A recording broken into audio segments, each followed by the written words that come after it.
Oh, there is. Yes. Wow. Hi, guys. Welcome to another episode of Motivational Monday, where each one teach one. Tonight, my co-host is Keisha.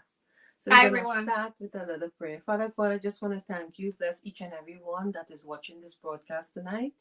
Lord, we ask you to come into our lives and help us to be better citizens. Yes, We Lord. pray for the sick, the hungry, the homeless, those that are in mental institution, the prisons, the hospital, dear Lord. Father God, we know that there are a lot of homeless people right now. Protect them, Yes. dear Lord Jesus. We know that there's a lot of people that are hungry and there's a lot of crime increase because they don't have money to buy stuff, dear Lord. Father God, I just ask you to put a hand, touch their hearts, dear Lord, and help them. Help them that they can get a meal for Christmas. In your name I pray. Amen. Amen. Yes. Amen. Yes, girl. I was watching the news and I saw that there was a security guard that got stabbed in Philadelphia. That apparently someone Wow. went to rob the store and the security guy was trying to prevent it. Yeah. And he left and come back 15 minutes after and he stabbed one of the security guard and he died in Philadelphia. So, there's a lot of things that is going on in the world that we have to pray for. You know what I mean? Absolutely right. I agree. Okay, guys, if you're celebrating a birthday, we want to say happy birthday. If you had a birthday past weekend gone, happy birthday. Um, and if your birthday is today, happy birthday. All right, so we have word of the day of the week is fathom.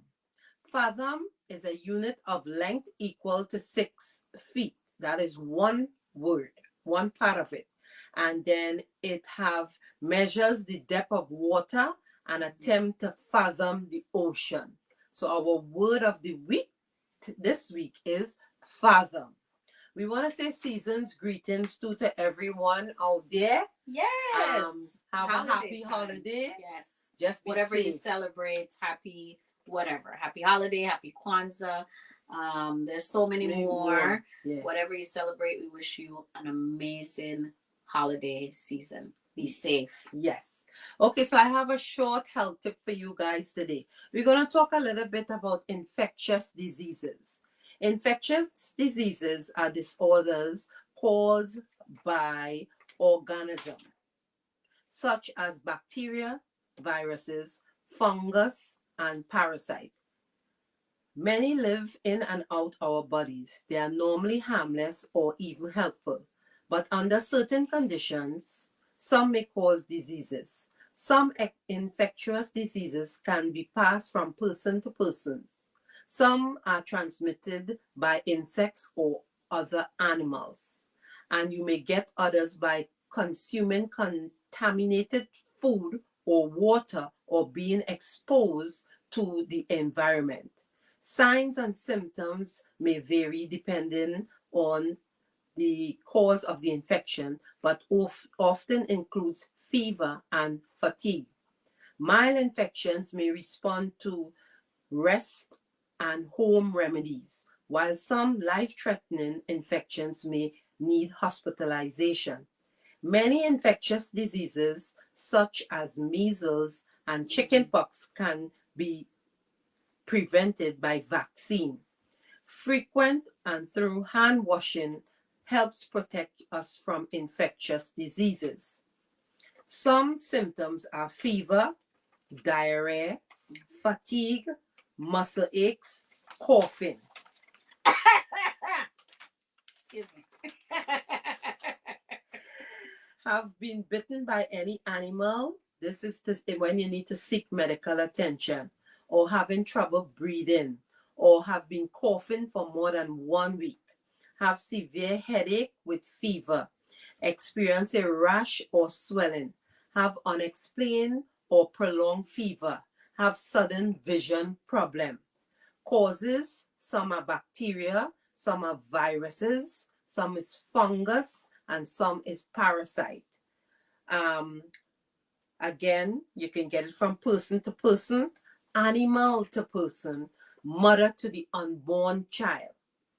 All right? So this is for those who like to kiss their pets and these things. Remember, the pets like to lick areas that you may not want to kiss. Exactly. Just note that. Yes.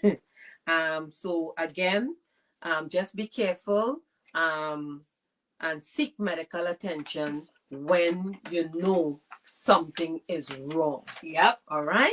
Yep. Thank you for that Zebra Peak. That shot at Zebra Peak cleared me up right now because I got wet in the rain last week. So, yes, making sure that you take care of yourself is number one priority.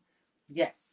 Our goal is to educate and empower anyone, regardless of race, culture, ethnicity, or faith, struggling with an assortment of life adversities. We believe on Motivational Monday, education enlightens dark paths less traveled and liberates a sense of hopelessness. We believe the safety and transparency illuminates and activates the true meaning of caring, sharing, unrevealed, and emancipated awareness. Our group session here is to engage and make sure that you guys engage back with us, give us your feedback, and we always here to support one another on Motivational Monday. So tonight we're going to have a part 2. And Keisha, you want to tell them what part 2 is about? So this week we have Mr. Bethuel Taylor rejoining us tonight to discuss financial planning, what does financial wealth looks like, and how to bridge the gap. We don't want us to fall in the same steps as most of our parents have, where they weren't prepared for emergencies or retirement. I know you see a lot of folks where we work that are very senior in age and they're pushing people in wheelchairs. Yes. Now, we sometimes wonder, it could be for the fact that they can't afford to stay home, but rather not. Right. But some really didn't plan for retirement correctly. They didn't have folks like Bethuel Taylor to be able to steer them in the right direction and, formulate that discipline so we can have, not just social security stability when we retire, but something else that can sustain us until the rest of our golden years, as we should say. Yes. So we would like to bring him up so we can ask some questions, and feel free to put in the chat for Bethuel any questions that you may have. We'll be happy to share with him. And while Phyllis is getting, we just want to say hello, everybody. We want to say hello, good night to Dane watching. Rayan, don't try to correct from Trinidad / Jamaica. Don't worry about me and my Zebra people, okay? We have Melissa watching. We have Melville watching. And Anthony, TJ is in the house, South Florida. Carlene, Shawnette, good night, everyone, and welcome to the chat tonight. Yes. Hey, B. Hi. Hey, what's up? Hi. How you guys doing? Merry Christmas, in case we don't talk again. Yes, we will. We always have things to talk about. Yes, we do. Yes, we do. Well, thank you for joining us again on Motivational Monday for part 2. And thanks for having me. Part 1 was very engaging. Yes. And I hope that you got a lot of calls from people. I know some people are very busy and they still have to contact you. Mm-hmm. But nevertheless, they're going to get it done. Yep. We're going to make sure of it. Yes. We're going to make sure, especially the ones that are closest to us, we're going to make sure that they're properly aligned to have peace of mind, emergency savings, and a plan for retirement. So don't worry, we'll get them. Oh, I'm not worried. I'm here to serve. Yay! There you go. Hey, Suzanne, welcome everyone. Yes. So while you're getting your questions, we have a couple of questions for B. Right. So first, I know we want to talk about financial planning, and I know a lot of us who may not have this excess money, we live on a budget. So what is a budget?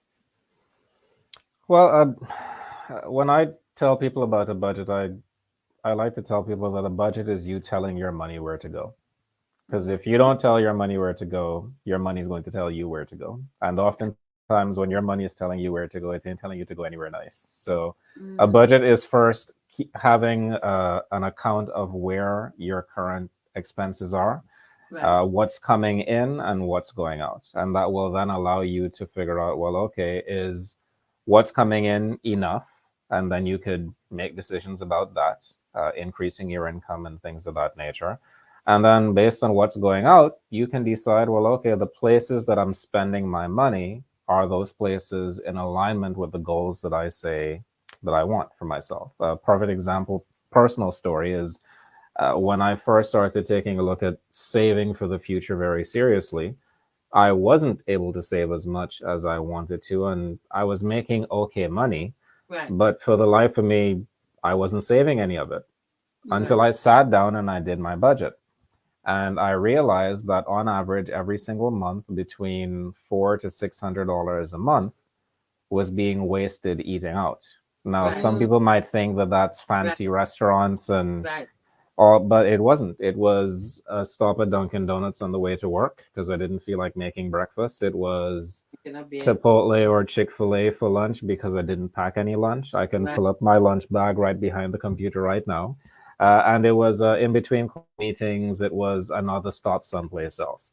So these small little purchases added up to me being wasteful with $600 a month. And once I looked at my budget and I said, oh, sugar honey iced tea, this is where my money is going.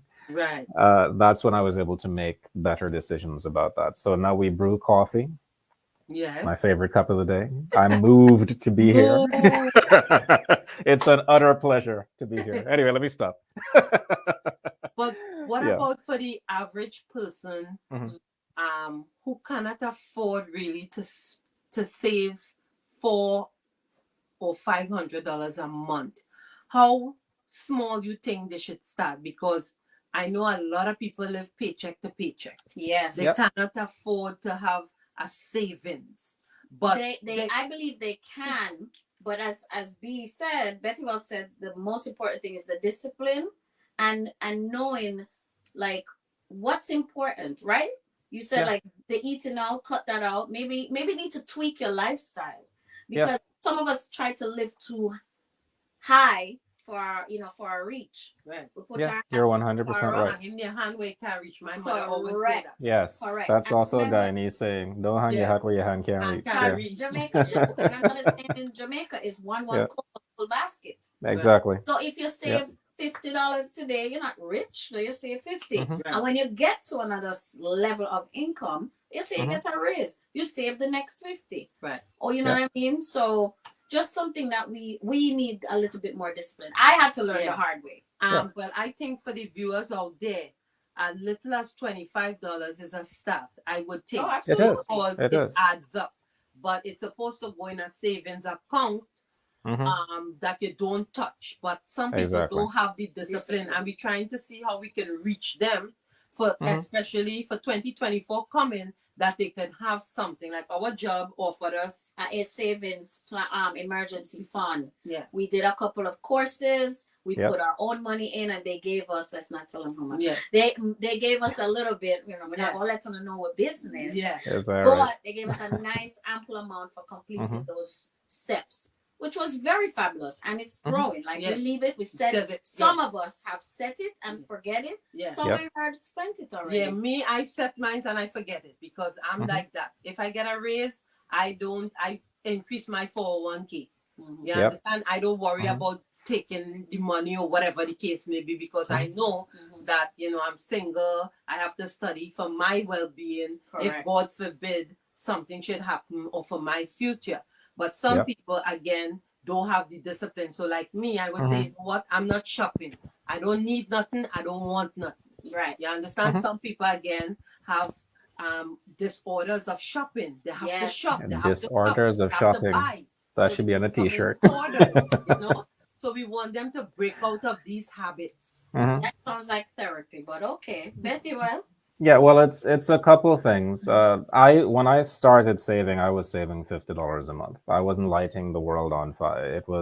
And $50 a month at the time seemed like a big amount to me at the time, but I needed to start somewhere. So the first thing I would say is start, even if it's $5 a week or something as simple as that. Just start and get into the habit of consistency. One of the challenges with a lot of people, myself included, back in the day was I would try to make big steps instead of small, consistent steps. Right. And if you make small, consistent steps, you'll get to your destination. So that's Mhm. the first thing. The other thing, which is tough, especially, let me not say tough, but it requires that we be intentional. It's living your life based on where you are instead of where you see other people pretending to be. And Right. I'll put that in quotation marks, Yes. okay? Because I need to drive such and such because everybody else driving it. I need to be wearing such and such because everybody else is wearing it. I need to be going and eating here and traveling there, doing all these things. And the dangerous thing about the world that we live in is that we are unfortunately a very materialistic world, and that's what's marketed to us. And we try to keep up with Tom, Dick, and Harry. And meanwhile, I have Tom, Dick, and Harry as clients, and they're secretly broke. So you don't want to be keeping up with Tom, Dick, and Harry either. So the reality is that you have to truly decide what it is that you want to accomplish for yourself, and honestly put your head down and don't look around you. The worst thing that you could do is, that's why racehorses have blinders on, Mm-hmm. because you're running whose race? You're running your race, and the minute you take a racehorse's blinders off, Mm-hmm. that's a guaranteed way for that racehorse to get off track. And not to call ourselves racehorses, there's only one Megan Thee Stallion. Anyway, all of us, catch me later, Keisha. Anyway, all of us are running our own races. So you need to have your blinders on. You need to be focused on what your situation is and what you need to do to advance your own personal life experience. So that's what I would recommend to people. I love it. Okay, so we got a few people. Hello, Jason. Suzanne says, discipline is the word. Then she also says, amen, my brother. Jesus. And Textria. Yeah. That's right? Yeah. And then Carlene says, amen, amen, facts 100% and powerful. I have a question. Yes, later. Yeah. I have a question, Bethuel. With the constant Black Friday sales and Cyber Monday sales, and I saw Thanksgiving sales. Yeah, the Christmas sales, the everything sale. Would you say that Black people on a whole are one of the biggest and highest spenders in this? Okay, can you just give us some kind of any history? Because I know for a fact that I saw Good Friday sales averaging, like, I think I posted it the other day, to like 900 and something $billion. I'm like, why? Yes. Yeah. I don't know the specific numbers when it comes to spending habits, but I do know a couple things right now based on projections, and I forgot which one of our mutual fund partners did it, but they said that I think it's within the next 2 to 3 decades, the net worth of the average Black household will be negative based on our current spending habits. The net worth will be negative. The purchasing power within, I'll just call it minority communities, because Black, brown, whatever, one love. The purchasing power is there, but the education around purchasing power, the education around financial stewardship is not there. And because of that, I think it was, I forgot where I saw it, but they said that the Black dollar circulates maybe once before it leaves the Black community, whereas in other communities, it circulates multiple times within that community. Right. Absolutely. And by the way, it's only a sale if you actually needed it. If it wasn't a sale, if you didn't need it, it wasn't a sale. You just spent money. Yeah. Unwise. So, yeah, it doesn't matter if the car is on sale. It doesn't matter if the TV is on sale if you already have 3 in the house. What are you doing with another TV? Right. So, yeah. I actually looked it up. It was 9.8 billion was the alleged Black Friday generated sales. Yeah. I even saw where we get sometimes duped into thinking things are a sale. Yeah, and it doesn't. And it's like when you pull, I don't know if y'all saw this one. Yeah. You pull the price back, and it's the same price. Yeah, and I used to work retail, and sometimes the sales are not even that big of a gap. And by the way, the company is still making a profit. Right. They're making a profit. So you have to really ask yourself, is that just because something is on sale, just because something has a good price attached to it, if you don't have a need for it and that money could be going someplace else, another part of your financial goal. Should you be buying this one thing? The definition of sacrifice is giving up something that you want for something that you want more. Right. So what is it that we want more? Do we want the new threads or the new clothes, or do we want more money in our savings account? And I will never preach to deny yourself pleasurable experiences and deny yourself a happy present life, but the things that you do today should not jeopardize your tomorrows, and the planning that you do for tomorrow shouldn't jeopardize your todays either. There's a balance. Say that And we again for me. I just talk off the top of my head, Keisha. Don't ask me to repeat things. But the things that you do today, don't replay this in case I screw it up, okay? The things that you do today shouldn't jeopardize your tomorrows, and the planning that you make for tomorrow shouldn't jeopardize your todays. So you should be able to have a balance. Love that. Yeah, I think balance is the key in everything in life itself, you know, and a lot of us don't have that balance and the discipline. And just to stick a pin on that discipline thing, because someone said that discipline is difficult, especially when it comes to managing your finances. It's a lot easier than people think, especially when you automate these things. So here's why everyone can save in a 401k. It's automated. It comes out to your check automatically. So if you could do it with your 401k, you could do it with your IRA, your individual retirement account. You could do it with your emergency fund. You could do it with your savings account for the house. You can automate every single aspect of your financial life to where you just set it and forget it and just monitor it so you can go back to living your day-to-day life. It's really not that complicated. We've been duped into thinking that everything's complicated, but the more you automate, the more you liberate. I just made that one up. All right, good. That's beautiful. The more you liberate. Yes. If we see this on a T-shirt, y'all send me my royalties, okay? Just say it. Noted. Keisha said noted. So I have. Let me know when you want. I have a question. So do you help people like myself and Phyllis and the viewers? Like, do you only help high income earners, middle income, low income? Who is your average client? Yeah. So my average client is a middle income family, and middle income could be low middle income, upper middle income. I have clients where they make 30,000 for the year, and I have clients that make 600 to 1.5 million a year, and some more than that. But one of the beautiful things about our platform that I like is that we can help everyone. When I decided to get into the industry, I wanted to make sure that when I decided to make a career in financial services, I wanted to make sure that I could help people just like me and my parents. And when I interviewed with some of these other financial firms that do chase after the high net worth individual, that you have to have, $250,000 to $500,000 of investable assets. Right. When I looked at that model, that immediately would have denied myself and my entire family access to a solid financial future and financial education. So I can't sit here and preach financial stewardship and financial independence when the people that need the education, I'm in a system that denies them access. So the reason I decided to work with the company that I work with is if someone, to your point, Phyllis, has $50 a month, we could help them. If they have 5 million, we could help them. So the platform allows for easy access to that. So, but my typical client is a middle income family or middle income individual. Good to know. Good to know. Good to know for the viewers. And viewers, please, if you have any questions, please go ahead and ask. Susan is saying, I want more money. Jason is saying facts. Debbie is saying so true. You have to have balance. Balance is the key, you know.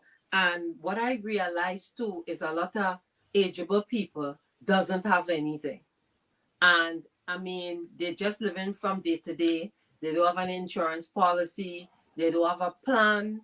I think that is sad because we never know what tomorrow have or what it will bring. But I think they need to somehow secure some type of comfort because you're getting older. You're not getting younger. Yes, it have a lot of single people living. May not likely have a husband or a spouse. But again, I think that we have to encourage our friends, our families, to let them know, hey, start with $20. Instead of Mhm. buying McDonald's or Dunkin' Donuts, you could save that money. True. You don't want to Mhm. go into a bank. I have a friend, she doesn't have an account in a bank. Miss Wilkins. She doesn't have a credit Why you card. gonna put a lady business in? No, you know, Keep going. she know who I talking about, Yeah. but she save in the credit union, but she Mhm. Wow. doesn't have access to a fast service card, a bank card. She Okay. only Okay. use Oh, okay. cash, and she Mhm. save her money in the credit union, but she doesn't use credit card and debit card. Okay. You Mhm. Mhm. understand? And I Um, think one of the other things to be conscious of, especially when we're dealing with the Caribbean community or the West Indian yeah. community, is back home where I'm from, back home where y'all are from, or you all, you could walk across the street to your neighbor and get pretty much anything. If you don't have it, your neighbor has it. My Right. my grandmother's house was open to everybody in the Same thing entire like village. me, but not that. My But house here, I have a neighbor who will still come and ask me for some oil, for some yeah, sugar, you know. Mhm. I living in America, so I yeah. have it. I understand what you're saying. But the challenge is that that West Indian Caribbean mindset doesn't work here, No. People are unfortunately. for themselves. Not as No, well. It yes, it takes a village to raise a child, but the village ain't coming to retire your backside. So no. you need to have a plan in place Hmm. to hold yourself down. And my personal belief is that we're blessed to be a blessing. Only the people who are blessed can be a blessing. But if everyone is in need, then who's going to help the needy? So by you positioning yourself to be more financially secure, it not only gives you the peace of mind that you need, it positions you to be of an impact in your own community because somebody's going to need the sugar. You're either going to be the one asking for it or the one giving it. Given And it. you Yeah. get to choose which one of those two you get to be. And I'd rather give the sugar than ask for it. Brown sugar specifically. Moving on. All right. So your list of many opportunities to save, which one would you say is the most viable for people like us, the middle income, to save for retirement? Mhm. Well, there are a couple tools that I think everyone who is a middle income earner should 100% take advantage of. Number one is their company sponsored retirement plan. If your job gives you a retirement plan, whether it's a 401k, 403b, 457, whatever it might be, take advantage of it because Right. that's the first place to start. That's the first place where your savings can be automated. For Right. some of our viewership tonight, they may be working for companies that don't provide a Right. retirement plan. Correct. But you still have access to a retirement plan. It's called an individual retirement plan, an Mhm. IRA. There's the traditional IRA, which works just like a 401k in that it grows tax deferred. You pay taxes on it when you retire. And for all of the viewers that are listening, you probably qualify for what's called a Roth IRA, ROTH IRA. I highly recommend that to every single client that qualifies for it because that is a bucket or pile of money that ends up being 100% tax free when you retire. There are some entrepreneurs that are probably listening on here. You also have no access to a company plan because you're the company. Well, you Right. have a SEP IRA, a simple IRA. You still have access to the traditional IRAs. You have a solo 401k. There are tons of retirement specific investment options that are available to every single listener based on what their unique situation is. But all of us have access to retirement plans. Just because your company's retirement plan might not be the best doesn't mean that you shouldn't start there. Start somewhere. And then as you get more educated, as you work with a professional that can give you access to other things, you can definitely take advantage of some other solutions as well. Yep. Right. What about the Bless you twice. babysitters, people like who doing babysitting jobs, who Hmm. doesn't have that retirement plan, babysitting, baby nurse, Oh, cash. all these cash income people. What because I know they're looking Hmm. right now. You need to talk to them. Sure.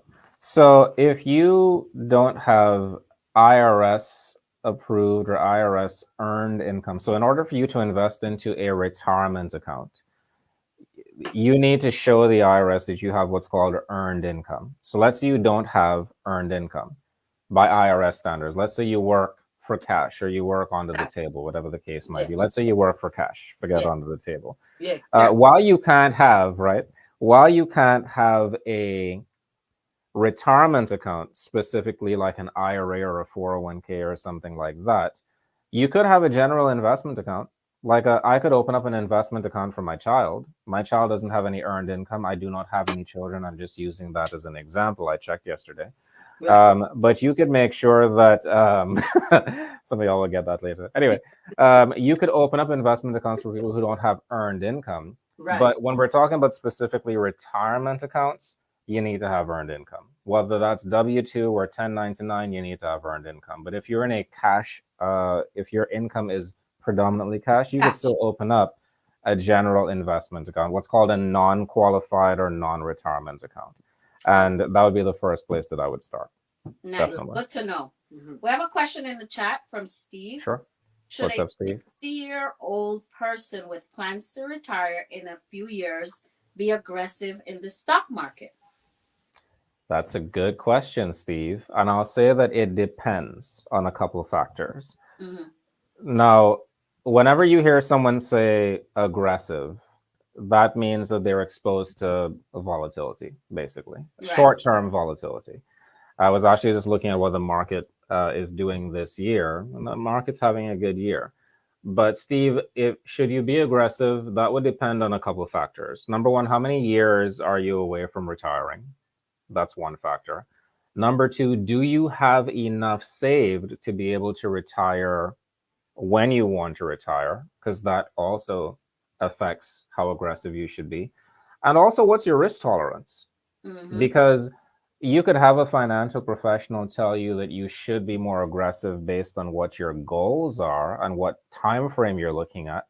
But if you're the type of investor that you see a 2% change in the market, you start panicking, maybe you shouldn't be as aggressive. Yeah, Right. that's The not thing about investing is that succeeding in the investing world has nothing to do with your emotions, but we are by design emotional creatures. Right. So someone like me, because I understand what the market's doing and I know that what goes down comes back up, and the market over its entire history has averaged over 10%. I know all these things. So if I see the market go down, like in March of 2020 when COVID first happened, when the market went down negative 30%, I didn't freak out because I knew that it's going to come right back up. Right. When the market was down all of last year over negative 18%, I didn't freak out about that because I knew the market's coming back up. But should a 60-year-old be invested the same way a 30-something-year-old is? Right. Probably not. Right. So there are different ways that you can invest your money, Steve, that your money can still be exposed to growth, but be a bit more conservative, be a bit more defensive. Depending on what your unique situation is, there are a few options that are available to you. Somebody get Keisha a glass of water. Yeah. Anyway, but there are some investment options and different investment vehicles that are available to someone who's in their 60s, seeing retirement on the horizon, but may need to be still exposed to growth so that they can have more money, but they still want to protect what they've saved. And depending on what there's really three phases to someone's investing journey. And investing doesn't end when you retire, by the way. Right. Your just changes. So there's what's called phase number one is what we call the accumulation phase. That's your working basically from age 18 to let's say 55. Right. You're working and accumulating money to live off of in the future.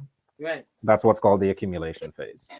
Phase number two is what I like to call the protected accumulation phase. That's that window between age 55 and 65, 67. You see retirement on the horizon, you're not there yet, but you have this pile of money that you've supposedly accumulated that you need to add to. But your priority now shifts to, I need to protect this pile of money that I've accumulated so when I get to retirement, I can start living off of. And then phase three of your investing journey is what we call the distribution phase. That's when you're retired. You're no longer necessarily adding to your investments because you're no longer working a full-time job. Right. Now you're taking money out of those investments. So those investments still need to pay you an income, but they also need to be invested in a way that they replenish themselves so that they can continue to pay you an income for as long as you're alive. Again, the number one fear of most retirees is not death, it's running out of money. So Right. you still need to be investing appropriately in your retirement years. But the 70 something year old client that I have, her portfolio is invested very differently than the 50 something year old client and the Right. 25-year-old client that I have. Right. Everyone's invested, but they're invested differently Yeah. based on where their journey is. So, Steve, if you wanted to have a review of whatever you're doing, I'd be happy to offer that to you. Definitely. Yeah, that's great. That's great. Thank you, June, for logging in, Lourdes. Thank Sure. you. I also wanted to touch a little bit on how much money you think a 60-year-old should have in a 401k, or let's say a 50-year-old. Okay, let's use me for example. I'm 52. So how much money you think I should have in my 401k at my age, 52? So that's a tricky question only because there's no specific number for your age. The number that we all need to think about is how much money do we each want to be living off of to fund our desired lifestyle? Right. And the lifestyle that you're trying to lead, Phyllis, will dictate what that balance account should be. So I'll give you a few examples. Right. One of the questions I ask every single client that I'm working with on the retirement planning side of things is, assuming you were retired today, how much money would you want to be living off of every single month? Right. And I'll tell you all the time, 100% of the time in a given day, if I meet 5 clients, every single one of those 5 clients will give me a different answer. Right. So the amount of money that you should have is actually not specific to the age that you are. Right. It's more specific to the quality of life or the lifestyle that you're looking to live. You might look and tell me, let's say we're both 50 years old. Right. And you tell me, well, Bethuel, when I retire, I'm going to be traveling 2-3 times a year. I'm going to be island hopping. I'm going to be doing all these things. And then when you ask me what my goals are, I might tell you, well, I'll be road tripping around the Right. US, checking out some different food spots, staying local, being with family. Those two lifestyles cost vastly different amounts of money. Correct. So it's the lifestyle that should dictate how much you should be working towards savings, not necessarily the age of the person. Age is a factor, yes, but it's more importantly the lifestyle, because retirement stopped being an age Nice. a very long time ago. Nice. It started being how much money you and I have. Right. Because we all know, and Keisha mentioned it at the top of the hour, we all know people that are working today in their 60s and some of them Yeah. even into their 70s. And for a Yes. few of them, it's because they want to and they're bored at home and they just need to get out of the house. Right. Right. But for the vast majority of them, it's because they can't afford to retire when they wanted to retire. True. It's true. And that has everything to do with how much money, Money. not anything to do with their age. Hopefully that answers that question. Yeah, very well explained. Yeah. It's called the financial independence number. The amount of money that you need to have saved by the time that you want to retire to fund your desired lifestyle. For some people, that might be $1 million.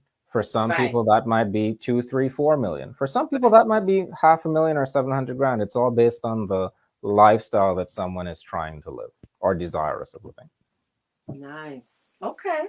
Yeah. Steve says, thanks for taking the question, and the answer was very well explained. I'll drop your number in the chat when we conclude.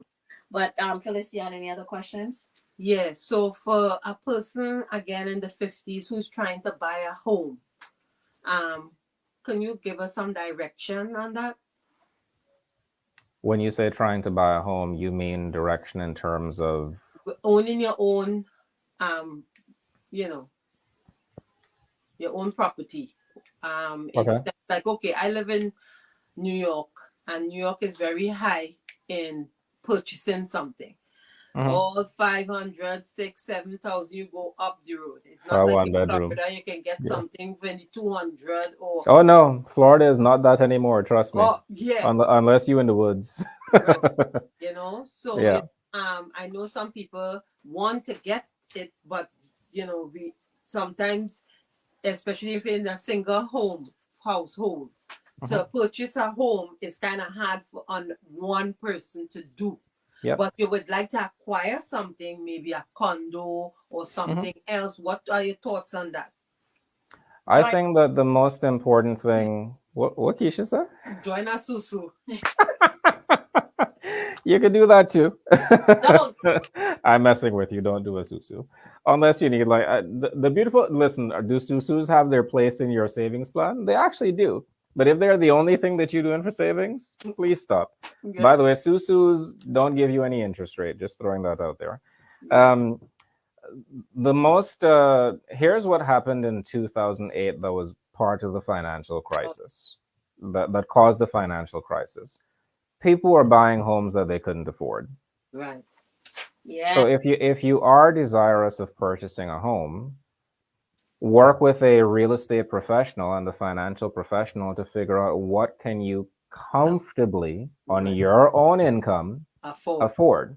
Right. And it may not necessarily be what you want right now, Right. but it's what you could afford right now. Right. And that's the most important thing. I have a friend who was in the middle of 2020. She was shopping for a home, and I went with her on a few of these house tours. And initially, we went to see homes that were within budget. And every single time I would walk around the house, I said, "Oh, this looks good. It's comfortably within your budget. You should put an offer." I don't like the kitchen. This place isn't big enough. The backyard isn't big enough. So we went to see what she actually wanted. And when I tell you it was double what she would actually have to pay. So we really have to be conscious of starting where we're starting and taking baby steps. Yeah, buy the condo instead of the 4-bedroom house that you can be in by yourself. And then you'll have people who coming in to and not paying you rent. So True. That's like I have a friend who that actually happened to my friend where they came in, rented a few rooms, and all of a sudden no rent coming in, and it took 2 years to get them out. So start where you can comfortably start. There's no point in buying the house if you can't furnish it. Okay, so I'm gonna drop one question that's in the chat, and then I'm gonna swap out with Philia. She's here, and I know she has lots of questions for you. Okay. So Francis in the chat says, "What is your thoughts on a IUL, which is an indexed universal life insurance?" How much time do we boy, have? Here we go. Who asked this question? Don't worry about that. Francis. So there is. Well, I'll keep it short and sweet. Hi, how are you? Nice to meet you. How are you? Hi, Philia. I'm well, thank you.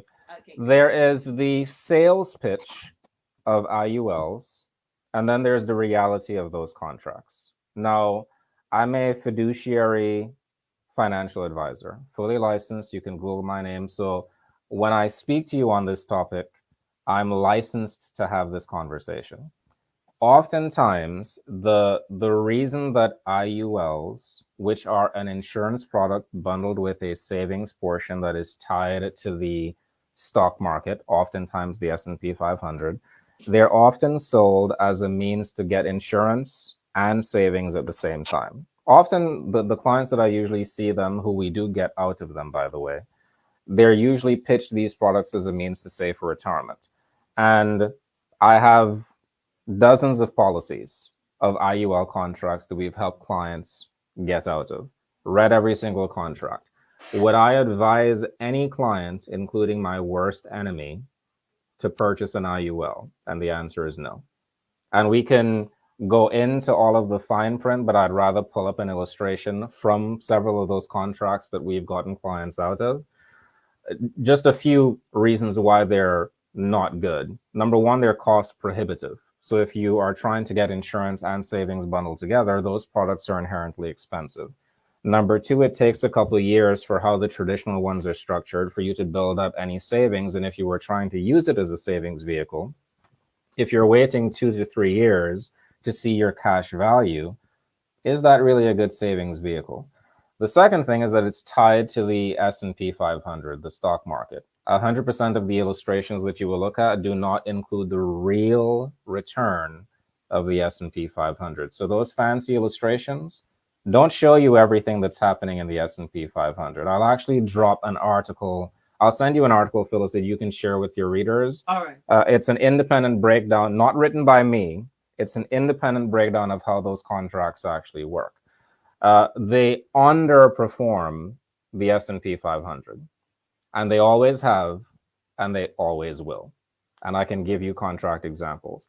And also, the internal expenses of those plans get more expensive.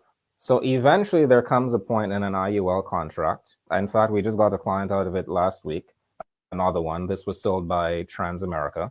The internal expenses in those contracts increase over time. So what that means for you, the viewer, is that eventually the cost to own that policy will eventually become more than what you're paying into it. Wow. They won't send you, the client, a bill. They'll start taking money out of your cash value policy. Wow. And eventually, what we've seen, I have a client in Texas who we just got out of this earlier this year. Those policies can sometimes implode on themselves, which means the money, the cash value, your investment runs out, and your insurance also runs out. So you spent all this money to not really get the benefit. So that's why we always advise clients, if you're trying to get life insurance to protect your family, the best way to do that is to get low cost, high value term insurance. I have almost $1 million of life insurance and I spend less than $100 a month. If you're trying to save and invest for the future, go directly into the stock market. We recommend low fee mutual funds, specifically growth mutual funds. I'm not the stock picker guy. Don't ask me about what stock you should put your money in. We deal with mutual funds, whether it's Fidelity or Franklin Templeton or any one of our other investment partners. Mutual funds are a great way to go if you're starting out and you're investing. So I would never advise a client to purchase an IUL. And if you want an actual breakdown of some policies, I'm happy to meet with you and show some actual contracts that we got clients out of. We'll blur their names out for their security and show you how the contracts actually work. And you would never want to buy something like that. And if you are a life insurance agent who happens to sell them and you're listening to me, by all means call me. Because oftentimes, full transparency, oftentimes what I've found with agents who market those products, and I'll say this and you guys can come after me later, it's one of two types of agents that I typically bump into that market those types of policies, cash value policies. They're the ones who have never been properly educated on how they work, and they're just selling it because that's what they've been trained to do. Right. And that happens sometimes. People are just, if this is all you're taught, this is all you can do. Right. And I like those people because I can save them from doing ill for clients. And I have some of them that work with me now. In fact, I have a former New York life agent that works with me and a former Mass Mutual agent that works with me. And they used to sell cash value policies, show them how they worked. Now they understand how they actually work, using their own policy examples, by the way. And now they come work with me. The second type of agent that sells those things are the agents who know how they work, don't care how they work, and are only concerned about the fat commissions that they'll make and don't care about you and I as the consumer. And I want to do certain things to those people that I can't say while I'm being recorded. So we'll leave that alone. Make sense? Yeah. Did we freeze here? Yeah. Uh-oh. Yeah. Okay, you good. All right, welcome back. Two things here. Carlene is saying, hey, don't down Susu. That's what I use as a down payment and closing costs when I purchase my home. Yeah, that's a perfect example of a good way to use a Susu. Right. But I'm talking about a Susu as a long-term savings vehicle. Yeah. It's not an appropriate long-term savings vehicle. Yeah, makes sense. Whoever just said that about the Susu as a down payment, perfect example. Perfect example of where it makes sense. Jolene is saying, what about a downsizing your home in your 50s? I think that's good. That's a smart move. That's 100% a smart move. Yeah. Sounds great. Carlene is saying, could you please explain the mutual fund process and which is good to invest in? So we've all heard of stocks, whether it's Amazon, Facebook, Blockbuster, Tesla. You name any company that's publicly traded that you can buy shares of, that's a stock. All a mutual fund is, whether it's with Vanguard, Fidelity, American Funds, TD Ameritrade, Charles Schwab, all a mutual fund is, it's a pool of companies bundled together. So you know how our parents used to say, you don't put all your eggs in one basket? Yes. That's a mutual fund. So when you buy mutual fund X, if you look inside the mutual fund, and I wish I could share my screen and show you an example of it, But your typical mutual fund will have anywhere from 50 to over 100 plus companies inside the group. You So could, when we use a invest, screen. You could use a oh, I screen. can. Yeah. Oh, hold on. Yeah. Un momento. All right. Yeah. I'll see if I could pull this one up. And I won't show you the name of the mutual fund because I'm not marketing the mutual fund. I'm just Right. showing you how they work. Yes. But all a mutual fund is just a pool of companies. So instead of you trying to do the research on your own as an investor, which company should I own?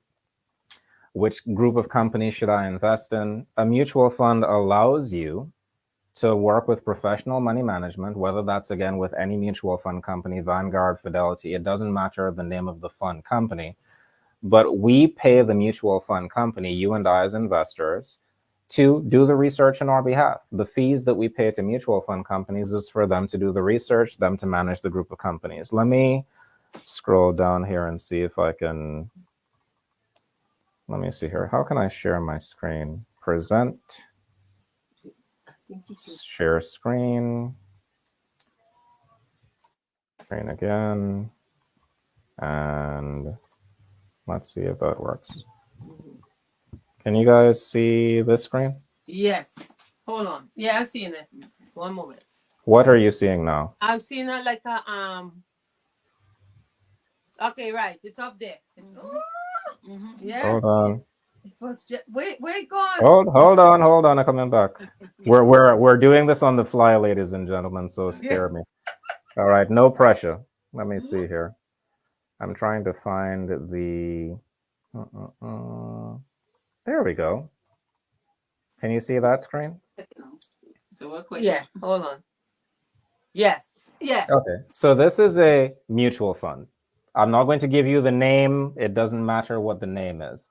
But these individual companies that you're seeing on screen are the companies that are inside this specific mutual fund.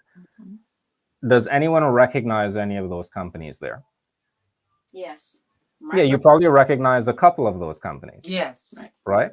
Yes. So all of us know Microsoft, all of us know Apple, Alphabet is Google, Visa, some of us have Visa in our wallet, United Healthcare, that's my insurance plan provider, Amazon. Yeah. Amazon, 95% of you listening to me have Amazon on the way to your house right now. Anyway, Yes. JP Morgan Chase and Walmart. So what is a mutual fund? A mutual fund allows you and I as investors to invest in groups of companies, and we didn't have to do the research to figure out which companies we need to invest in. The mutual fund manager does that. And the great news is that Microsoft right now, let me tell you what Microsoft stock is right now. And I'm just picking on Microsoft because it's right at the top. Right. Microsoft stock is currently trading at $369. Now, when I started investing, I don't know about you, but I didn't have $369 a month to invest. I had $50 a month to invest. Right. When you invest in a mutual fund, guess how much you could start a mutual fund for? $50 a month. So you could own you could own a piece of every single company that you see on screen for $50 a month to start. And then obviously increase your contributions from there. So that's what a mutual fund is. Now, which one should you specifically be investing in? Right. Again, that depends on what your specific goals are. There are many different kinds of mutual funds, but the easiest way that I like to describe the different kinds is that mutual funds fall under two main categories. So someone, I forgot who the earlier person that was asking questions about in their 60s, you'll hear people say, stocks, aggressive, growth. Those are stock-based mutual funds. You're owning the individual companies inside. The easiest way to look at that is think of a car. That's the gas pedal in your car. Okay. Now, would you ever buy a car if it only had the gas pedal inside? No. I hope not. And if that's your car, let me know so I can stay off the road. Okay. Now, that's all people usually think about when they think about investing: stocks, growth, volatility, so on and so forth. But there's another class of mutual funds. So anytime you hear someone say, I'm conservative, or I'm defensive, or I'm investing for income, those are what we call bond type mutual funds. And your 401k has it, you can get those privately too. Think of them as the brakes in Right. your car. Right. Now, you would also never buy a car if it only had the brakes in it. Correct. I hope not, because we're not going anywhere. So, which one should you have in your car? Well, or your investment portfolio? Well, it depends on what your destination is. If you're like you guys are in New York, if I got in my car here in Florida and I wanted to drive to New York, should I have my foot predominantly on the brake pedal or on the gas pedal? The gas, because you Yeah. guys are far away. I need to be on Yes. the gas. Yes. But let's say, Phyllis, I'm pulling into your driveway. Should my foot be on the gas or the brakes? Brakes. The brakes. Otherwise, they're going to be parking in your living room. Yes. And we don't want that. So, No. depending on how close you are to the destination, Okay. that should dictate should I be more growth oriented, gas, Right. or if I'm closer to the destination, if I'm further away from the destination, sorry, gas, growth oriented. Nice. Closer I am to the destination, brakes. Brakes. Should you only be in brakes? No. No. I don't have any client, even my 73-year-old client is not exclusively in brakes. She's not exclusively in bonds, because reality is retirement is a journey that you're going through. So you still need your foot on the gas, just you're not flooring it, if that makes Right. sense. Okay? So hopefully that provides some insight. I like to keep things simple. Hopefully that was simple Because enough. I really love your analogies on Thank you. using it, because it just makes it so Easy. easy to understand and absorb that Thank information. you. So my question is, if you are 50 and you look at retirement age at 65, Mhm. so that's like 15 years, you should be thinking of. So when you mention about putting your foot on the gas, you're talking about the destination in terms of your age, or what that income that you're looking for, or destination in terms of the Very good question. Both. okay. So we factor in when I'm working with a client, let's say I'm working with a client that's 50 years old, I look at not only when they're wanting to retire, but how they're wanting to retire, because you need both of those questions answered to dictate how much gas and brakes we should have in their portfolio. And we also need to figure out, well, what type of driver is that client? Right. Some clients, they want to be in the fast lane and they want to be swerving in and out of traffic. Other clients, they just put me in the middle lane. I'm good. I'll stay here until I need to merge off. And then other clients, they just want to be in the slowest lane possible. But depending on which lane you want to be driving in, that will dictate how much you need to be putting in your car as well. Make sense? That is awesome. Thank you. And You're welcome. another question would be Sure. about Roth IRAs. Do they go hand in hand with anything you're discussing?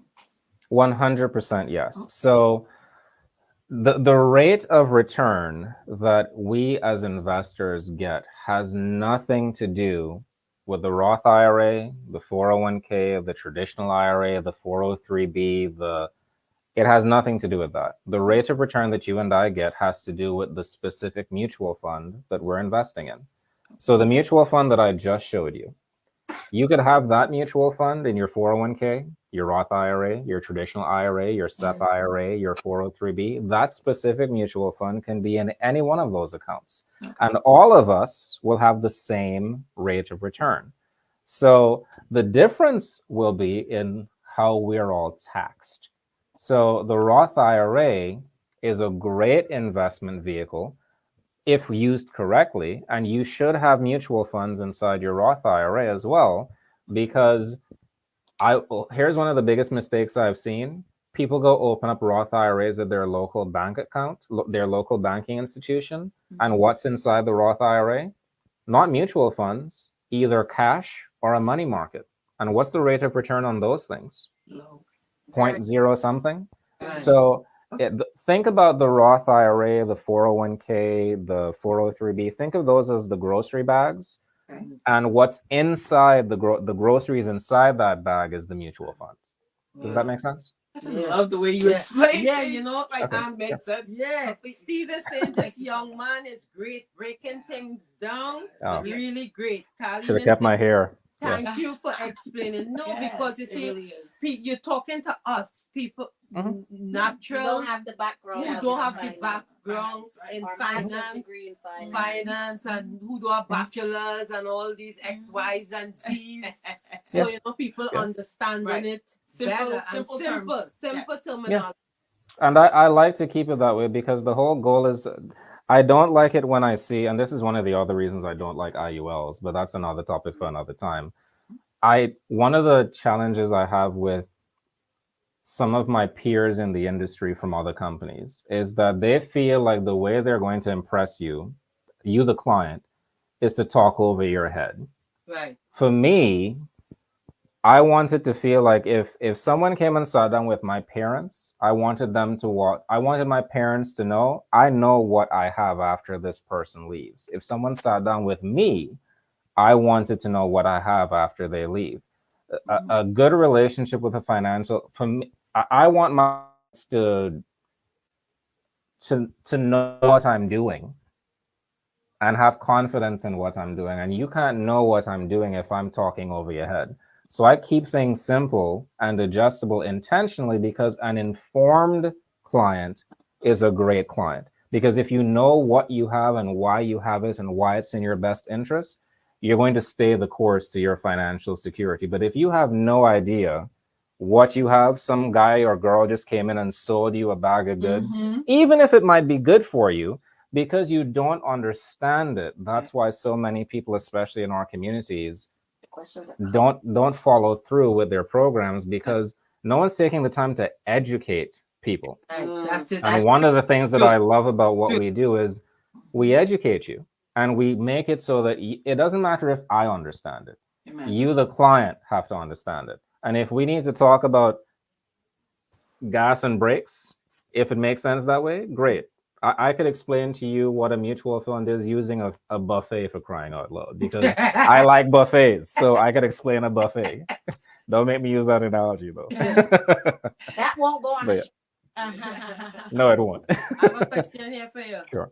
Is it advisable to have a Roth IRA at the side together with a 403 and 401k? Yes. Yes, 100%. Absolutely. I mean, and here's why. Yes, of course. Yeah, here's why. The more groceries you have, the better. You get to eat for a long time, right? But here's why you should take advantage of multiple investment vehicles. So your 401, the reason why you should have a Roth IRA predominantly, in addition to everything else that you're doing, Roth IRA or Roth 401k, we've seen Roth 403bs as well. All of them fall under the bracket, or umbrella, I should say, of tax deferred, eventually becoming tax free.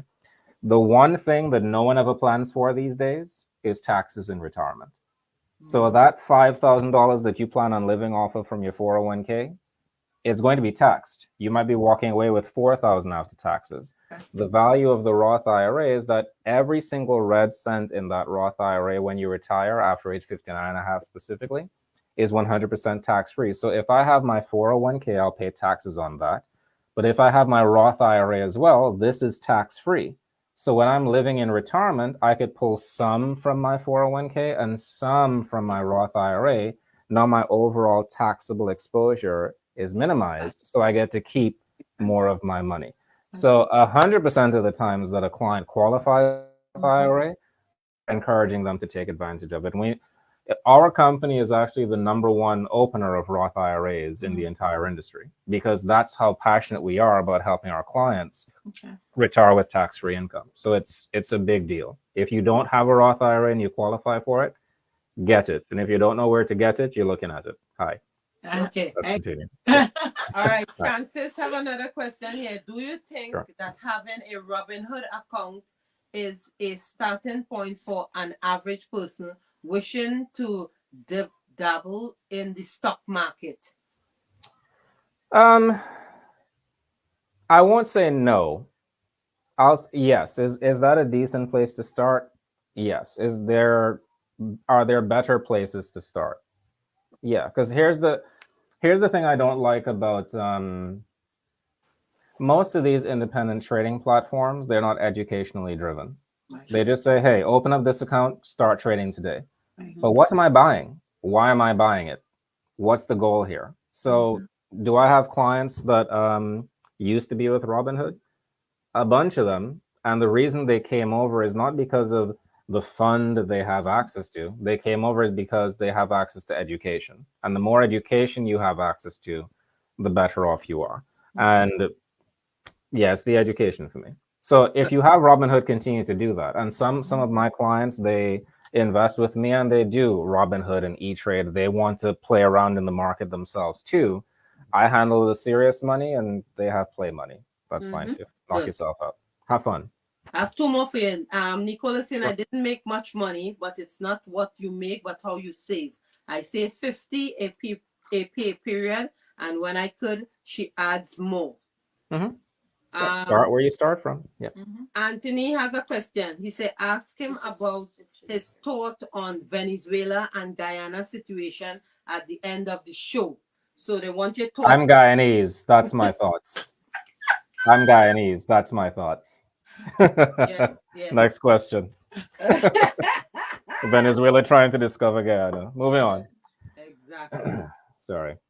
So Bethuel, I think we want to bring you back for the new year, especially January month, because we want to start the year off with proper financial planning. And you see, you could show your side shows so people could understand what is budgeting and different things like that. So we would love to have you as a resident of the Motivational Monday, because you break it down and people could understand it and relate, and we could relate, and whoever watching this broadcast could share the live. I mean, you could always see it over again on YouTube, but we education is power, and motivational is the correct application of knowledge and education. And yes, the right application. Yes. But I'd be happy to come back as long as you are open to listening to my corny jokes. I'll be No, here. they love it, and we put your information here so they could contact you. Sounds good. This was very great information. Excellent. Thank you so much. Okay, hold on, just good night to all. Very informative session. What do you think about Bitcoin? Whew. I don't own any personally. I have clients that own some. And again, I always say I believe in diversification. So let me say it this way. Because of how unregulated it is and how there's little oversight and how volatile it is, do I think that a significant portion of anyone's assets should be in that one thing? No. Do I think that if someone is interested in the cryptocurrency world as it is, should they dabble in it? 100% yes. I read on this all the time. I just haven't read anything that will give me the confidence to invest my own money in it as yet. Do I believe that there's a space for it in the future? So based on what we're seeing, yeah. Do I have any of my own money in it, and will I be putting any of my money in it, and will I be advising my retirement clients to put their money in it? No. So if it's something that you're interested in, by all means, invest some of your assets in it if that's what you want to do. Should you be investing your serious money that you need to bank on for your future in that? In my humble opinion, no, because we're one SEC regulation from a 50% swing in the value of your portfolio. So if you have 100 grand in there and news tomorrow could turn your 100 into 50, I don't know about you, but I don't like those odds. So those are my thoughts on it. I'm not against, I have clients that own some, but those same clients have the vast majority of their assets in more stable assets. Let me use stable. No, not at all. Thank you for your transparency and expertise. Sure. No problem. Happy to be here. Quite helpful. So, thank you. Well, come Keisha. Yes. Smile up yourself.